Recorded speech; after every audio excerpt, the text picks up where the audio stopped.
नमस्कार मित्रांनो, कोणत्याही देशाची प्रगती ही त्या देशामध्ये भ्रष्टाचार किती प्रमाणात होतो ह्याच्यावरती डिपेंड राहते। म्हणजेच काय, जेवढा कमी भ्रष्टाचार तेवढं त्या देशातील योग्य होतकरू माणसांना संधी मिळत असते।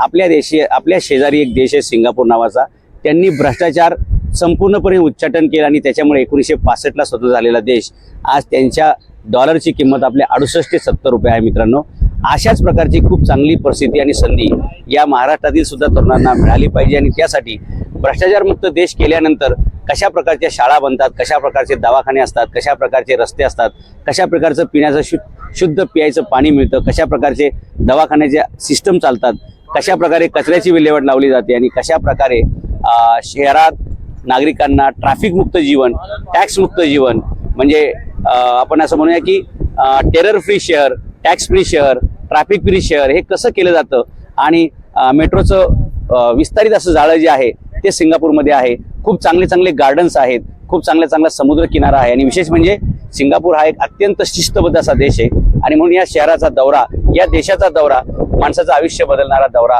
ठरू शकतो आणि म्हणून आम्ही ऑक्टोबरच्या पहिल्या आठवड्यामध्ये सिंगापूरचा 6 दिवसाचा दौरा ठेवलेला आहे। ज्या ज्या लोकांना आपली प्रगती करायची, आपल्या समाजाची प्रगती करायची आणि विशेष म्हणजे नेतृत्वाचा गुण विकसित करायचा आहे, कारण दूरदृष्टी विजन शिवाय नेतृत्व हे शक्य नसते आणि म्हणून ज्या ज्या लोकांना भविष्यामध्ये नगरसेवक व्हायचे, ज्यांना सरपंच व्हायचे, ज्यांना सामाजिक, आर्थिक, राजकीय, कला, क्रीडा कोणत्याही क्षेत्रामध्ये नेतृत्व करायचं आहे, अशा सर्वांसाठी हा दौरा खुला आहे। आपण तातडीनं स्क्रीनवर दिसणाऱ्या नंबरवरती संपर्क करावा आणि या दौऱ्यामध्ये सहभागी व्हावं। डेफिनेटली ज्या प्रकारचा सिंगापूर घडलाय त्याच्यामध्ये तिथल्या नागरिकांचा, शिक्षणाचा, आरोग्याचा, शिस्तीचा खूप काही संबंध आहे। हे सगळं शिकलं तर आपल्याकडे सुद्धा ते अंमलात आणता येईल आणि आपल्या शहराचं सुद्धा आपल्याला सिंगापूर करता येईल। चला, आपापल्या गावाचं, आपापल्या शहराचं सिंगापूर करूया। त्यासाठी सिंगापूर कसं उभं राहिलं हे बघूया।